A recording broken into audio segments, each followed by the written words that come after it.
right, welcome to the third review of the evening.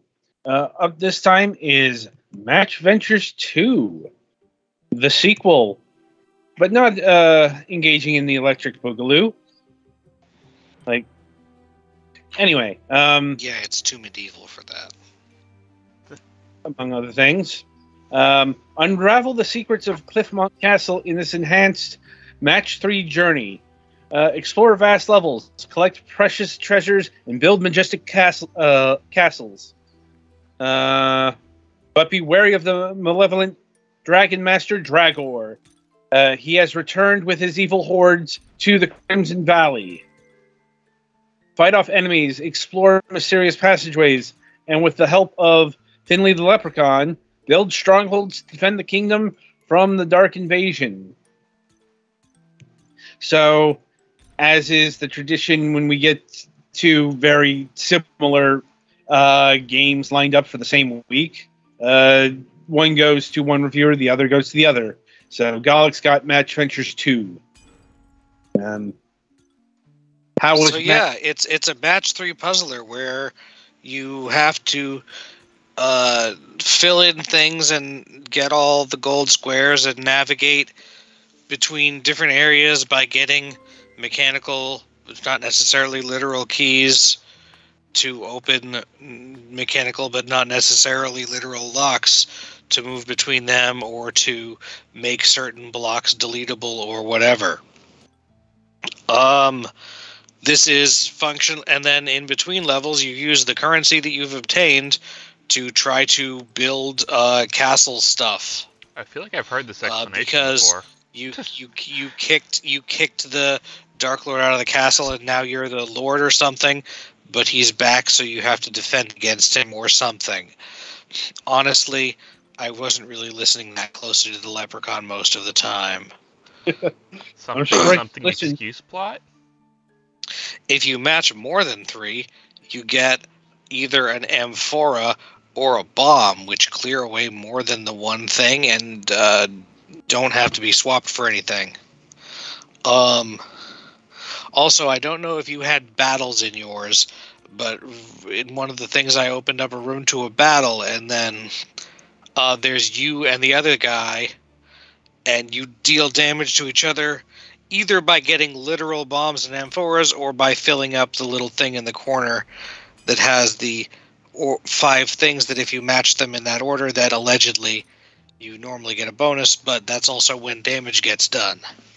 Honestly, I played on relaxed mode because I'm not great at braining these things, but I don't think even if I had, it would have been super hard. You are ranked up to 3 stars, and you have to get enough points to get the 3 stars, I think. If you have a actions limit, that might actually be hard instead of just, hanging around and trying to clear. I mean, you only have to clear the golden squares, but you get bonus points for clearing other stuff too.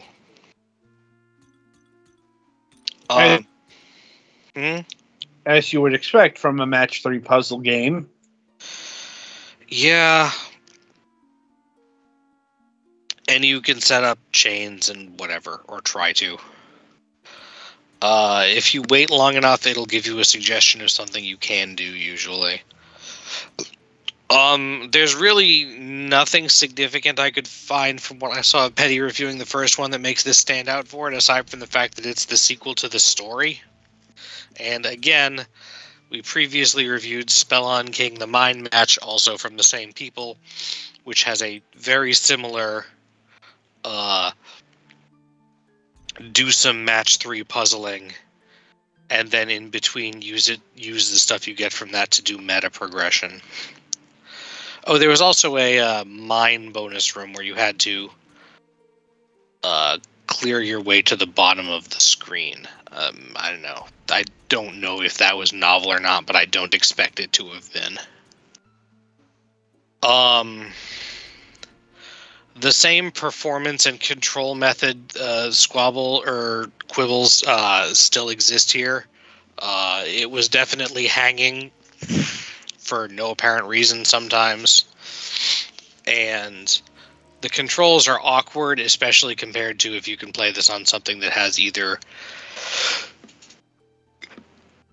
a primary touch screen. I mean, the touch screen works fine, but it still has performance issues, and if you have a stylus or a finger that's too fat, it might not be super easy.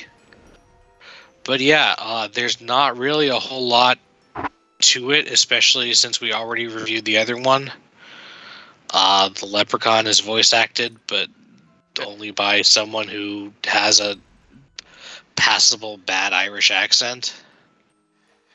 It sounds like they weren't there by choice. Oh.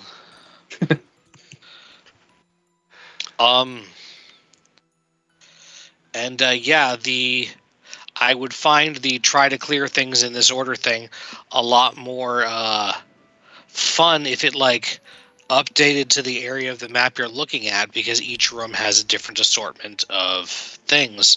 So if it's telling you to match candles and you're in a room with no candles, then I guess fuck you. I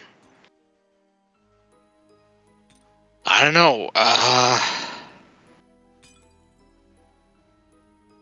I really feel like I don't have anything else to say about this. It's a very simple game. I do have a question. Yeah. It mentioned the castle building. Yeah.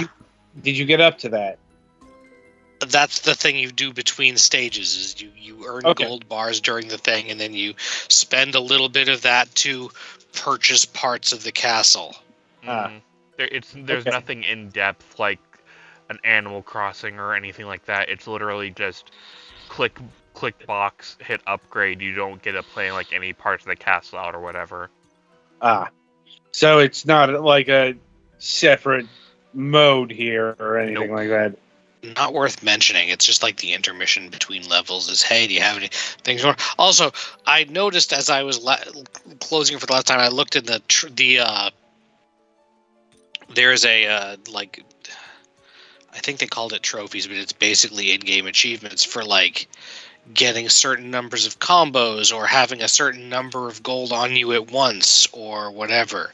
So certainly there's a lot to do here if you want to be doing a lot of match 3 puzzling and stuff, but that's all there is to it, is the match 3 puzzling and then like a little bit of meta progression. Oh, I guess something that they've committed the cardinal sin of match 3 puzzlers. If you get a 5-stack in a combo, you don't get the power-up piece. Huh. Yeah.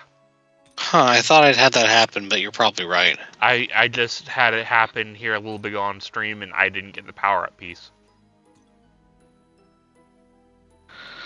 I have a hard time planning enough in advance for that, so... Meanwhile, I've been playing fucking these type of games for years. I mean, I've played them a decent amount. I'm just not good. I've probably played them longer than some of our audience has been alive. It's possible. Specifically, I'm really bad at planning in advance, particularly because when stuff fucking falls down, I have a hard time predicting what's gonna fall where. Oh yeah, especially this game, if the item falling hits an obstacle, it doesn't go a set direction. So yeah, that's that a problem. Right. Anyway, so yeah, there's not really a whole ton to it, I don't think. If you want more details, we may have said something in the previous one that probably applies to this one. I was about to say, please go refer to our previous review. Yeah. Remember, these reviews are separate episodes when sliced out of their initial recording session. Yeah, well, we won't be upset if you give more than one of our videos a view. Something boost engagement and analytics. Anyway, you say it's not worth mentioning. I will note that the press materials mentioned it. Like, they probably didn't have a lot to go with here. Yeah. The castle building thing? Oh Yeah. no, that it's what they're it's just saying that that's what the meta progression is, I guess. The I know. pictures of the castle are nice enough. Duly noted. Duly noted. Anyway, in terms of pricing, same scheme as last time. $10 for the PC version, $12 for the Switch version. It's kind of a lot if you're not really into match 3 puzzlers, but if you are, I don't know. I guess there's a lot here, so maybe that's reasonable. I don't know. Let me go look how much Puzzle Quest is right now in the Steam sale. Well, I mean, that's just cheating. Plus, Fair. plus there is a new Puzzle Quest out. Puzzle Quest 3. I mean, hell, on mobile, there's Marvel Puzzle Quest, which is free. You know, it's written with microtransactions. I was about to say but, free or air quotes free. you know, Puzzle Quest 3 with everything on sale is $15-ish. oof. Although this is just a traditional match 3 puzzler. They're not really like, I can see there being some appeal to the like uncovering blocks that have keys hidden under them so you can open doors to go to different parts of the map. Right. So, I don't know. I don't hate this game. It's just, it seems like there's not a whole lot to it. And while you could argue there's some creative stuff there, the fact that I've played this game twice and Petty Fans played a different version of it once,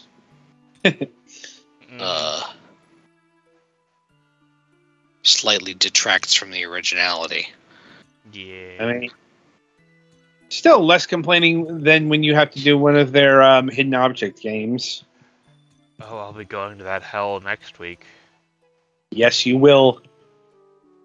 I mean, look, it's what I had on hand. I know. Something, hop myself up on some painkillers. Yeah. Anyway, so anything else to say about the Match Venture series here? I don't think so. PC is definitely the ideal way to play this. I mean, I know it's big if true, and it is. So,